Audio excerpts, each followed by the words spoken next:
Hi, everyone. Steve Adubato. We kick off the program with a new mini-series. It is called Manufacturing Matters. And a gentleman you see on camera knows that better than most. He's Pete Connolly, CEO of New Jersey Manufacturing Extension Program. Pete, good to see you. Great to be seen again, and great to be with you, Steve.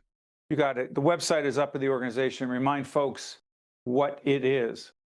So New Jersey Manufacturing Extension Program, we are a training and consulting firm for New Jersey small and medium manufacturers, and our objective is, one, make them more profitable, and two, most importantly, to stay in New Jersey.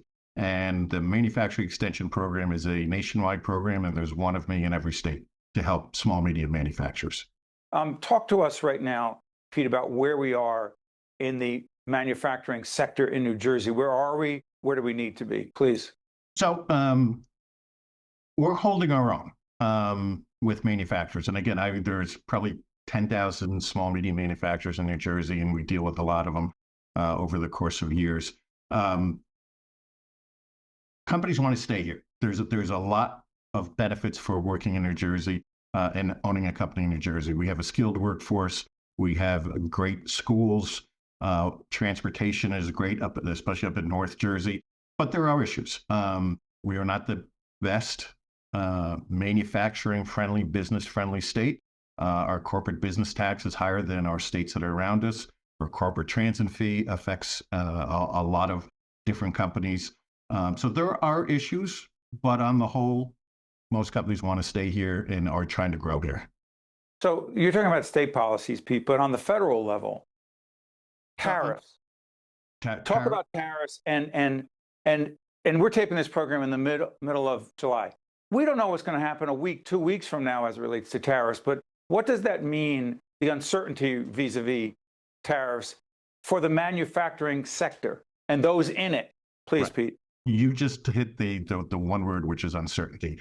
At companies that they can't judge, and it changes day to day. And so hopefully in the next couple of weeks, we will have a resolution on tariffs. And let's be honest, tariffs are a tax, and it does filter down to the consumer when we're doing this. When we talk to companies now, a number of years ago, it was always just in time for supply chain. Now it's just in case.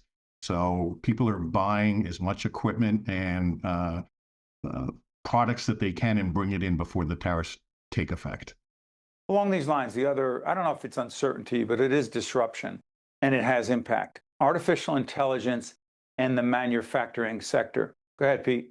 So I think we may have had a conversation before. AI scares me in certain aspects, but in the manufacturing role, it's actually playing a very, very important role, and it's grown over the last 6-7 months. We started using it for machine learning, working with companies to feed data over their machines of when to have preventive maintenance. What we're doing now is also using AI. We go into a company and we actually take pictures of their manufacturing floor, their manufacturing processes, and feed that into AI. And it comes back with a fairly detailed report of, you have great OSHA requirements, you need more lighting, you need more ambient light, you need more power, and AI does that, which we never saw before. We would spend hours with companies. Now we go in, take a couple of pictures, fill it into AI, and it comes back. I think you're starting to see that may put me out of business because companies can do that themselves. Instead of using, they can take pictures by themselves and feed it into AI. But it is growing leaps and bounds every month of what AI means in manufacturing.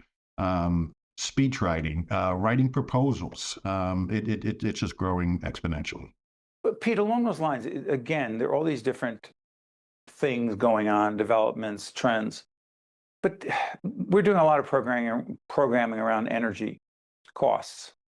Talk about the connection between the increase in energy costs and the manufacturing sector needing to produce what they produce, get it to the market, and sell it at a price that is affordable. Well, it's not affordable at the moment. And companies are having problems with that. It's gone up 20-25% electric bills. And that then, filters down to the consumer also. What we're also finding is that cities can't get power to new manufacturing facilities. So as companies try to grow their manufacturing or build another warehouse or another manufacturing facility, some of the cities, their grid, and they do not have enough energy. We've dealt with a couple of companies that can only work on the first floor because they don't have enough energy to get to the second floor. This is a big issue, and we're years away from solving it. I mean, we did, whether we like it or not, we did shut down some of our coal producing plants. We're trying to bring nuclear back up. Who bought 3 Mile Line? I think it was either Google or Amazon for their data centers. Right. New Jersey used to be a net producer of energy. Now we're a net negative producer. We're actually importing more. We're buying it. We're buying it, and we never used to buy. We used to sell. So, some of those policies, wind is not the answer. All of the energy needs to work together, whether it's wind, solar, coal, nuclear. We need a bit of everything to work.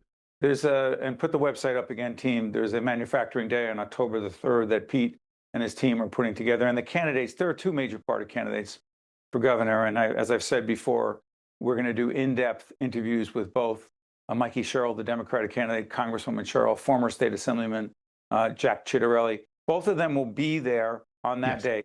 Is that fair? Now, it's not a debate, Pete, but it is a discussion about the candidates, their policies, and manufacturing, correct? It's really on business and manufacturing in New Jersey. And so they'll each get a chance to speak separately. One is in the morning, one's in the afternoon. And then Dr. Ben Dworkin of Rowan RPAC will be the moderator for that. Our website have attendees be able to ask questions in advance.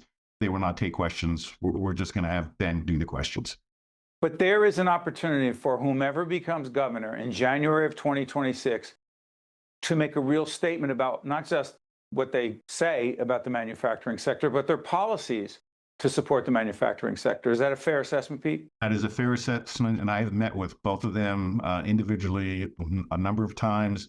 They are both saying the right things right now about manufacturing business having a seat at the table in both their administrations, and know that it's the manufacturing and business is the generator of how New Jersey will go.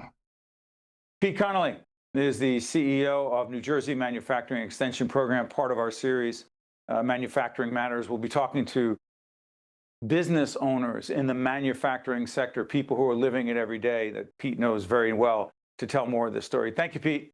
Thank you, and we look forward to the partnership between us. You got it. I'm Steve Adubato. That's Pete Connolly. We'll be right back. Think Tank with Steve Adubato is a production of the Caucus Educational Corporation. Funding has been provided by the New Jersey Economic Development Authority, Lincoln Tech, Eastern Atlantic States Regional Council of Carpenters, Robert Wood Johnson Foundation, New Jersey Children's Foundation, PSC&G, Valley Bank, EJI Excellence in Medicine Awards, a New Jersey Health Foundation program, and by the Turrell Fund, a foundation serving children. Promotional support provided by NJBIA and by New Jersey Globe. I'm Tim Sullivan, CEO of the New Jersey Economic Development Authority. Since joining the NJEDA, I've been struck by the incredible assets and resources that New Jersey has to offer. The NJEDA is working every day to grow New Jersey's economy in a way that maximizes the values of those assets to benefit every single New Jersey resident. This includes more support for small businesses and a focus on reclaiming New Jersey's position as a leader in the innovation economy. Visit njeda.com to learn more about how NJEDA is building a stronger and fairer New Jersey economy.